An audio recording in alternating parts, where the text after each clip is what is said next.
அனைவருக்கும் வணக்கம். ரிஷபராசிக்காரர்களுக்கு கஷ்டத்தின் பிடியில் சிக்கி தவிக்கும் ரிஷபராசிக்காரர்களுக்கு காத்திருக்கும் மகிழ்ச்சியாக 13/4/2024 முதல் 20/4/2024 வரை எப்படிப்பட்ட மாறுதல்கள் ஏற்படுகின்றன, உலகமே உங்களை வியந்து பார்க்கும் நேரமாக எந்தெந்த தருணங்கள் அமைய போகின்றன. ராசியின் ராஜயோகாதிபதியான சுக்கிரன் ஜென்ம ராசியில் உச்சம் பெற்றும் பிறகு ஆட்சி பலம் பெற்றும் சஞ்சரிக்க போகிறார். சூரியன் உச்சம், சுக்கிரனின் உச்சம் என பல்வேறு விதமான உச்சங்கள் கிரகநிலை மாறுதலும் அதோடு மட்டுமல்லாது புதன் வக்ர நிவர்த்தியும் நடைபெறக்கூடிய இந்த தருணம் என்பது கஷ்டத்தின் பிடியிலிருந்து வெளிவருவதற்கான நல்ல பல சந்தர்ப்பங்கள் ரிஷபராசிக்காரர்களுக்கு உருவாகியுள்ளது.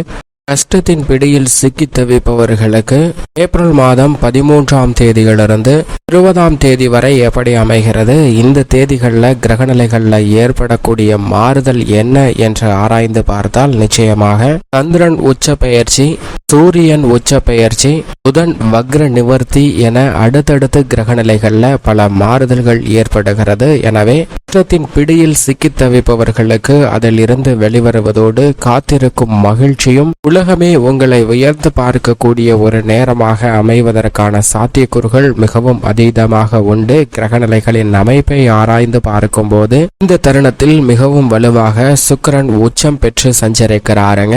13ஆம் தேதியிலிருந்து 20ஆம் தேதி வரைக்குமே சுக்கிரன் தனது உச்ச ராசியான மீன ராசியில் உச்சம் பெற்று மிக வலுவாக சஞ்சரிக்கிறார். எனவே கஷ்டத்தின் பிடியில் இருப்பவர்களுக்கு அந்த கஷ்டத்தில் இருந்து வெளிவருவதற்கான நல்ல பொருளாதார ரீதியான வாய்ப்புகளையும் முன்னேற்றம் நிறைந்து கிடைக்கக்கூடிய பல சூழ்நிலைகளையும் சந்தர்ப்பங்களையும் மிகவும் அபரிவிதமாக உருவாக்கி கொடுக்க போகிறார். இது மிக பெரிய அளவில் வரவேற்கத்தக்க ஒரு சிறந்த அமைப்பாக பார்க்கப்படுகிறது. அது மட்டுமல்லாது நவகிரகங்களிலே சுகத்தை அள்ளித்தரக்கூடியவராகவும் திடீர் அதிர்ஷ்ட யோக வாய்ப்புகளை கொடுக்கக்கூடியவராகவும் இருப்பவர் சுக்கிரன் மட்டும்தான். அப்படிப்பட்டவர் உச்சபட்ச பலத்துடன் சஞ்சரிக்கக்கூடிய இந்த வேளையில் உங்களுடைய சிறு முயற்சி கூட ஹிமாலய வெற்றியை பெறுவதற்கான யோகத்தை ஏற்படுத்தி கொடுக்கிறது. மிக பெரிய அளவில் உலகமே வியந்து பார்க்கக்கூடிய வகையில் வளர்ச்சி இருக்கும். அது மட்டுமல்லாது 13ஆம் தேதி அன்று உச்சம் பெற்று மிகவும் வலுவாக சஞ்சரிக்கிறாருங்க சந்திரன். அதற்கு பிறகு மீனம், கடகம், சிம்மம் என பல்வேறு ராசிகள்ல மாறி சஞ்சரித்தாலும் வாரத்தின் துவக்கத்தில் உச்சமும் இறுதியில் ஆட்சி பலமும் பெறப்போகிறார். எனவே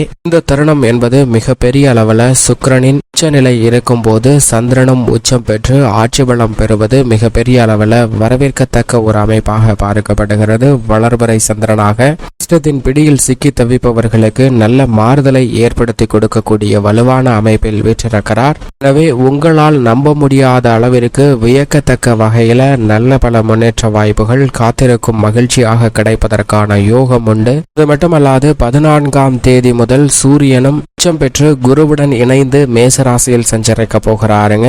குரு தனது நட்பு கிரகமான செவ்வாயின் ஆட்சி வீடான மேசராசியில் வலுவாக அமர்ந்திருக்கும் போது சூரியன் தனது உச்ச வீடான மேசராசியில் வலுவாக உச்சம் பெற்று 14ஆம் தேதி முதல் சஞ்சரிக்க போகிறார். எனவே ஆளுமையும் பல்வேறு வகையான சுப நிகழ்வுகளும் மிக சிறப்பாக நடைபெறுவதற்கான அதிர்ஷ்ட யோக வாய்ப்புகள் நிறைந்த ஒரு தருணமாக அமைகிறது என்பதை சனி மற்றும் ஆட்சி பலம் பெற்றிருக்கக்கூடிய சந்திரன், சுக்கிரன் போன்ற கிரகநிலைகள் உறுதிப்படுத்தக்கூடிய வேளையில் சூரியனும் குருவும் இணைந்து அதையே மிக வலுவாக உறுதிப்படுத்துகின்றன. இது மிக பெரிய அளவில் வரவேற்கத்தக்க ஒரு சிறந்த அமைப்பாகவும் கிரக மாறுதலாகவும் பார்க்கப்படுகிறது. சூரியன் மற்றும் குருவின் இணைவு என்பது பல்வேறு வகையில முதன்மையான அதிர்ஷ்ட யோக பலன்களையும் ஆளுமையும் அதிகாரமும் நிறைந்து கிடைப்பதோடு அனைத்து விதமான பணிகளிலும் புத்துணர்ச்சியுடனும் உத்வேகத்துடனும் சிறப்பாக செயல்படுவதற்கான நல்ல பல வாய்ப்புகள் குரு மற்றும் உச்சம் பெற்ற சூரியனின் அமைப்பால் கிடைக்க இருக்கிறது. அலைச்சல்கள் வெகுவளவில் குறையும், ஆரோக்கிய தொல்லைகளும் குறைந்து வாழ்வில் மகிழ்ச்சியும் ஆரோக்கியம் அபிவிருத்தி ஆகக்கூடிய ஒரு தருணமாகவும் அமைகிறது. அது மட்டுமல்லாது ஆயுள்காரகன் என்று சொல்லக்கூடிய சனி ஆட்சி பலம் பெற்று கும்பராசியில் வலுவாக அமர்ந்திருக்கிறார். சனி ஆட்சி பலம் பெற்றிருக்கக்கூடிய வேளையில் முரண்பாடான கிரக சேர்க்கையாக அவருடன் செவ்வாய் இணைந்திருப்பது சற்று சாதகமற்ற அமைப்பு என்றாலும் கூட செவ்வாய் 98% மேல் கடந்து விட்டார். ஏனென்றால் ஏப்ரல் 22ஆம் தேதியிலிருந்து சனியை விட்டு விலகி மீன ராசியில் வலுவாக சஞ்சரிக்க போகிறார். எனவே அதற்கு முன்னதாக சனியுடன் இணைந்து சஞ்சரித்தாலும் நிச்சயமாக கஷ்டத்தின் பிடியில் சிக்கி தவிப்பவர்களுக்கு அதிலிருந்து வெளிவருவதற்கான நல்ல பல வாய்ப்புகளையும் சந்தர்ப்பங்களையும் மங்களகாரகன் மற்றும் ஆயுள்காரகனான சனியின் அமைப்பு காரணமாக கிடைப்பதற்கான வாய்ப்பும் சாத்தியக்கூறுகளும் மிக மிக அதீதமாக இருக்கிறது. எனவே செவ்வாய் தனது சஞ்சார தூரத்தில் 95% மேல் கடந்திருக்கக்கூடிய இந்த தருணத்தில் பல இனிமையான சுப நிகழ்வுகளை சிறப்பாக கையாளுவதற்கான அதிர்ஷ்டயோக வாய்ப்புகள் கிடைக்கிறது. அது மட்டுமல்லாது தொழில்துறை, வியாபாரத்துறை மற்றும் விவசாயத்துறையில அதிரடியான மாற்றங்களை சந்திப்பதற்கான வாய்ப்பும், கஷ்டத்தின் பிடியிலிருந்து வெளிவந்து மகிழ்ச்சிக்கான நல்ல பல முன்னேற்ற வாய்ப்புகளை பெறுவதற்கான யோகமும் உண்டு என்பதை கிரகநிலைகள் தெளிவாக உறுதிப்படுத்துகின்றன. நிழல் கிரகமாக இருக்கக்கூடிய ராகு மீன ராசியிலும் மற்றொரு நிழல் கிரகமான கேது கன்னி ராசியிலும் சஞ்சரிக்கின்றன.